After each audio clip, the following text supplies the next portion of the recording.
Something strange happens when you start comparing the world's oldest legends side by side.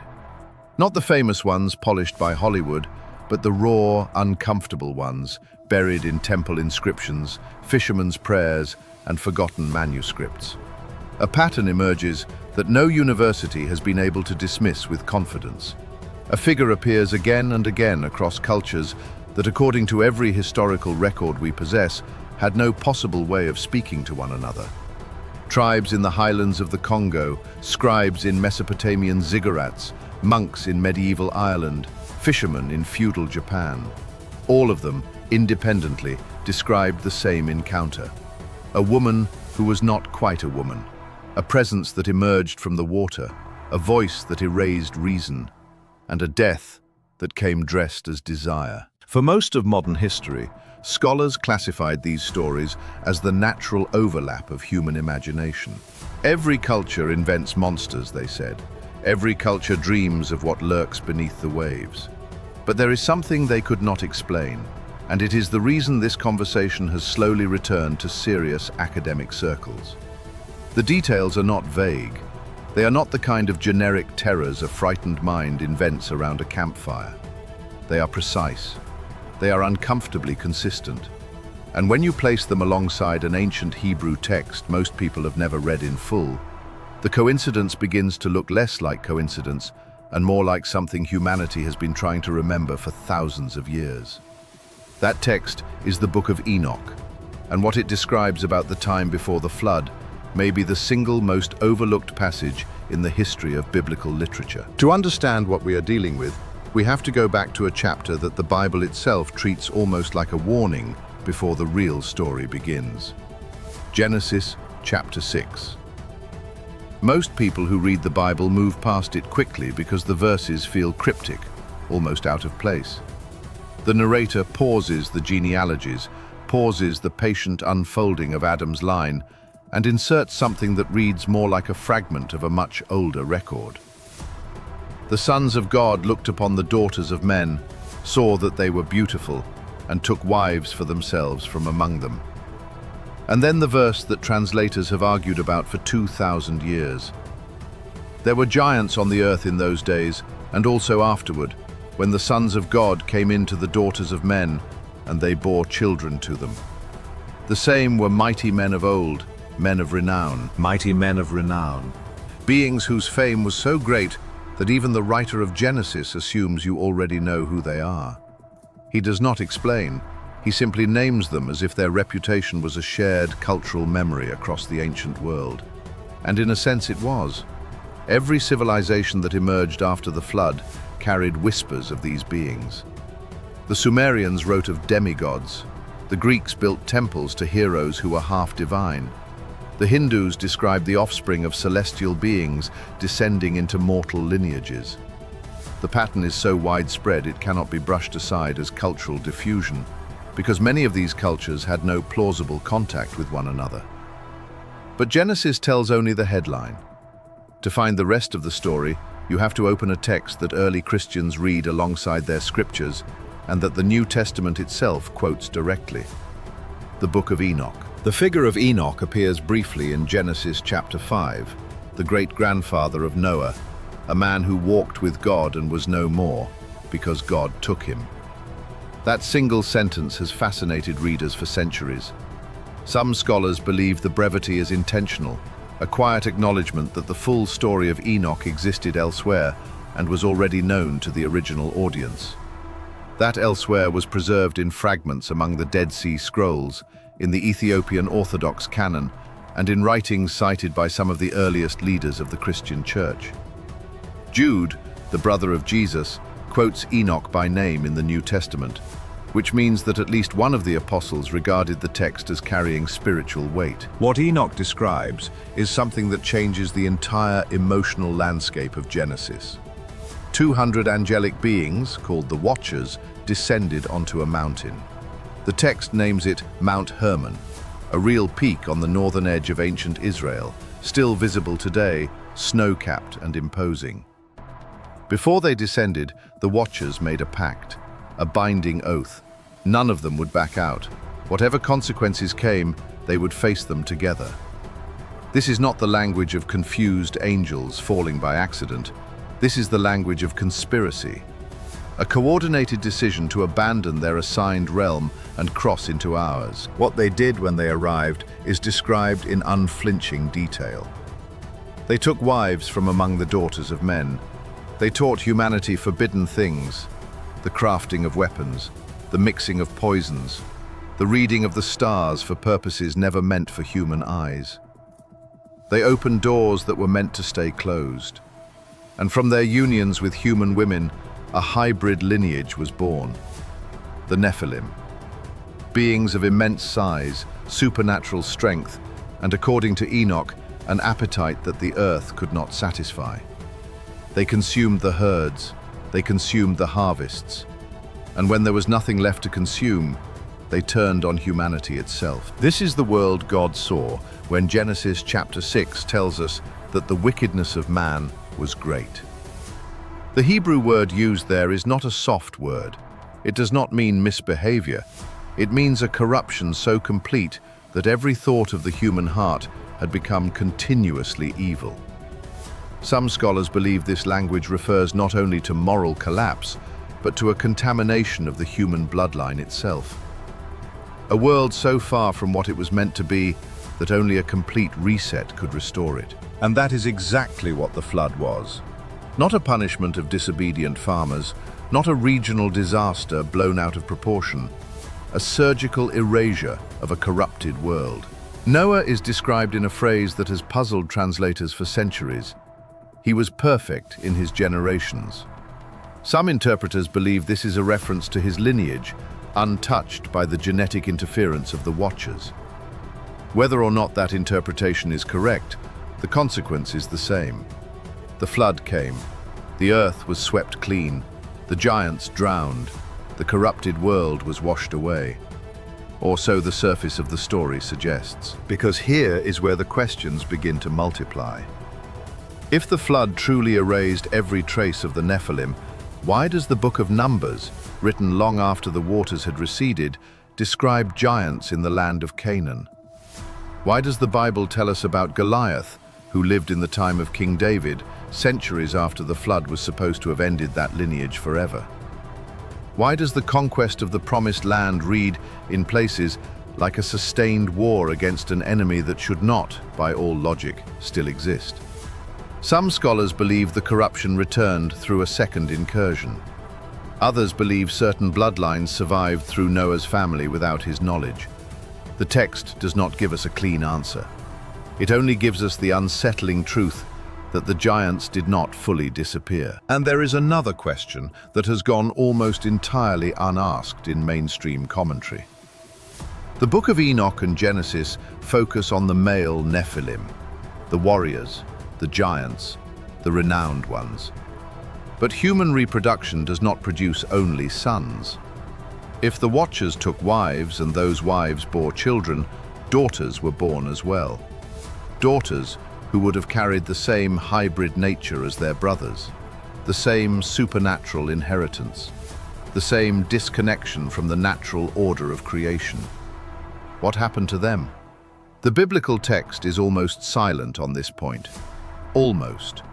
And the silence itself becomes interesting when you place it next to a global pattern that no one has been able to explain. Consider what happens when you walk through the comparative mythology of the ancient world. In coastal Mesopotamia, the same region where Genesis places the earliest events of human history, archaeologists have uncovered reliefs of beings called the Apkallu, half human, half fish. Described in cuneiform texts as bringers of knowledge from before the Great Flood. The Babylonian historian Berossus, writing in the 3rd century before Christ, described a creature named Oannes, who emerged from the sea to instruct humanity in the arts of civilization. This detail is not minor. The Book of Enoch states explicitly that the Watchers taught humans knowledge that was never meant to be revealed. Now travel west to ancient Greece. The original sirens of Greek mythology are not the fish-tailed mermaids of Disney films. The earliest depictions show them as women with the talons and wings of birds, but the defining feature was always the voice, a song that could not be resisted. Odysseus, the cleverest man in Homer's epic, knew he could not trust himself to hear it freely. He ordered his crew to fill their ears with wax. He had himself bound to the mast of the ship, and the text tells us that even tied, even warned, even fully aware of what the sound was, he begged his men to release him so he could follow it to his death. The siren was not just beautiful. The siren weaponized beauty. The siren bypassed rational thought. The siren turned desire itself into an instrument of destruction. Travel south to West Africa, and you will find Mami Wata, the mother of the waters, a spiritual figure whose veneration spans from Senegal to Nigeria to the Congo Basin, and who crossed the Atlantic with enslaved peoples to take root in Haiti, Brazil, and the Caribbean. Mami Wata is described as breathtakingly beautiful. She is associated with serpents, with mirrors, with combs left at the water's edge. She lures men into her domain, and those she takes are rarely seen again. Or if they return changed. Wealthier, perhaps, but hollowed out, as if something essential had been removed from them. Travel north into the Slavic forests, and you encounter the Rusalki, spirits of drowned women said to haunt rivers and lakes, who emerge at dusk to entice young men with songs and laughter and lead them into the water. Travel east to Japan, and the texts speak of the Ningyo, a fish-bodied woman whose flesh, if consumed, was said to grant unnatural longevity. Travel west to Ireland and Scotland, and you find the Selkies, women who could shed sealskin to walk among humans, whose marriages to mortal men always ended in tragedy. Different oceans, different climates, different languages, different religious frameworks, and yet the silhouette is the same. A female being of extraordinary beauty, connected to water, possessing a voice or presence that overrides masculine will.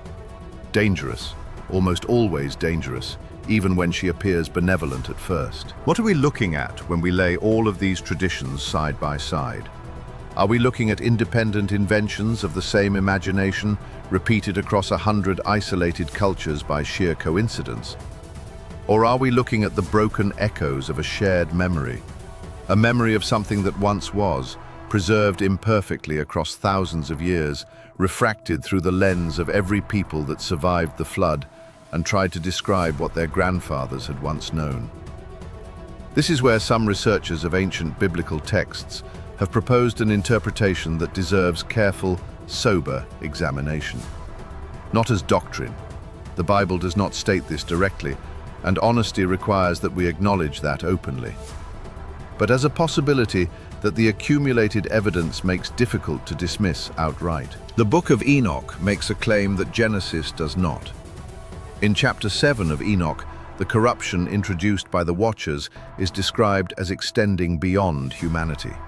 The text says the contamination spread to the animals of the field, the birds of the air, the reptiles, and the fish of the sea. Whatever this means literally, it implies that the disruption of the natural order before the flood was not limited to human bloodlines. The entire creation was, in some sense, infected. Then came the flood. And the flood, as the text describes it, covered the surface of the earth. It cleansed the land. It drowned the giants who walked upon it. It erased the cities and the corrupted herds and the towering hybrid warriors. But there is a question that some students of these texts have raised, and it is not an easy one to set aside. The flood was a judgment of water against the land. What of the things that already lived in the water? The deep sea is not cleansed by more water. The abyss is not erased by a rising tide.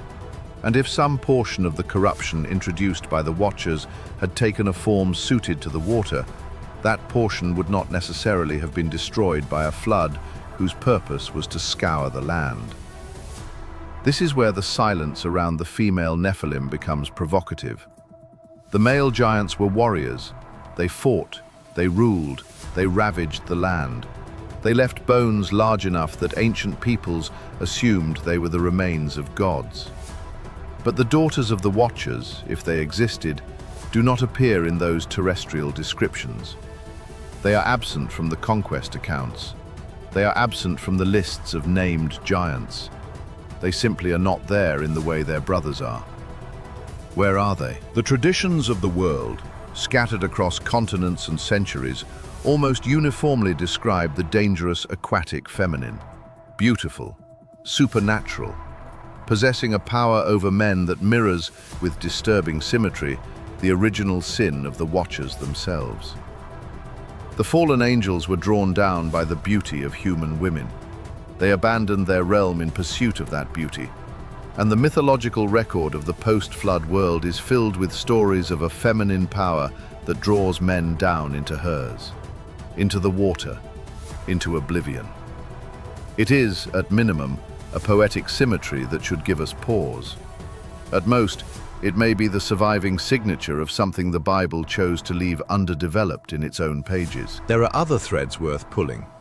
In the book of Isaiah, the prophet describes the desolation of judged lands and uses a Hebrew word that has frustrated translators for centuries: Lilith. Some English Bibles render it as screech owl, others as night creature. The ancient Greek translation of the Old Testament, the Septuagint, rendered it as something closer to a hybrid being. And in later Jewish folklore, Lilith became a fully developed figure, a nocturnal feminine entity of seductive and destructive power.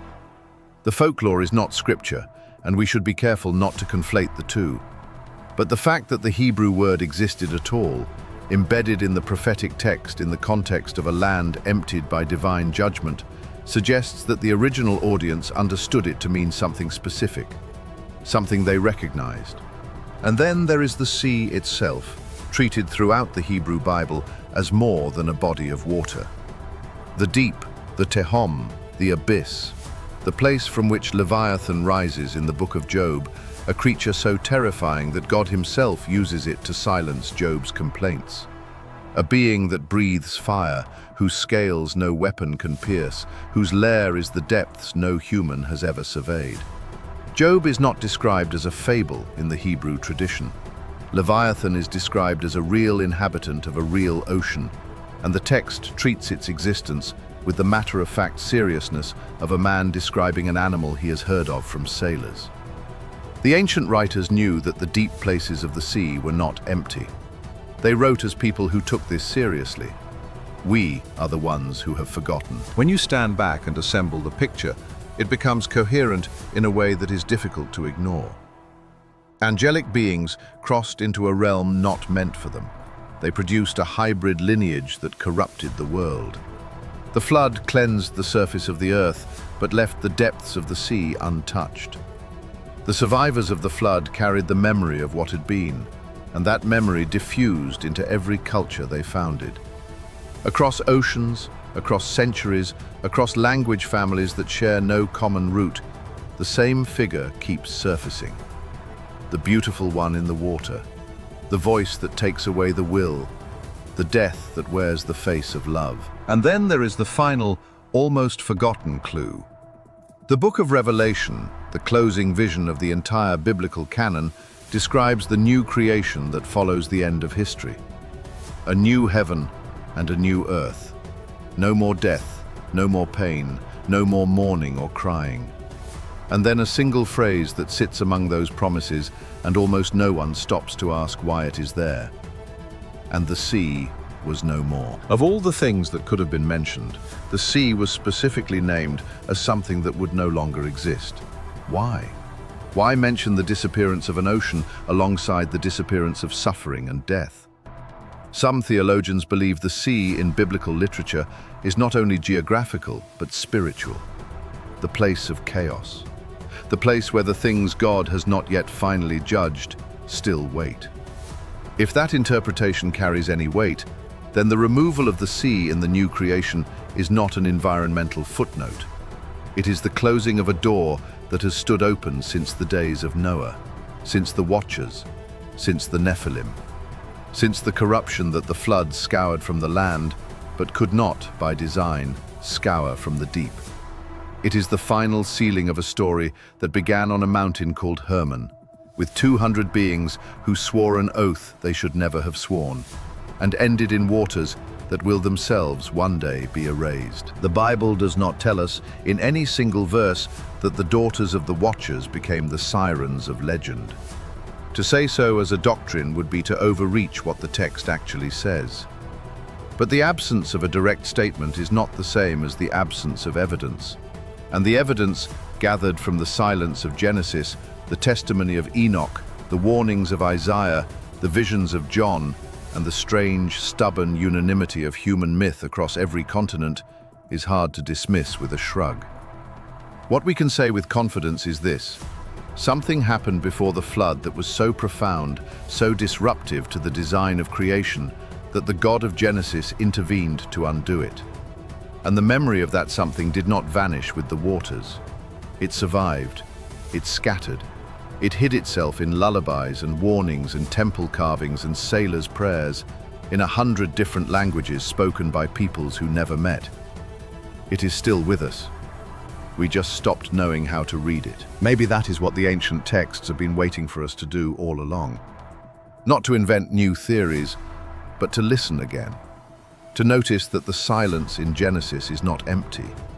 To notice that the writers of Scripture sometimes chose not to explain things because their audience did not need the explanation. We do.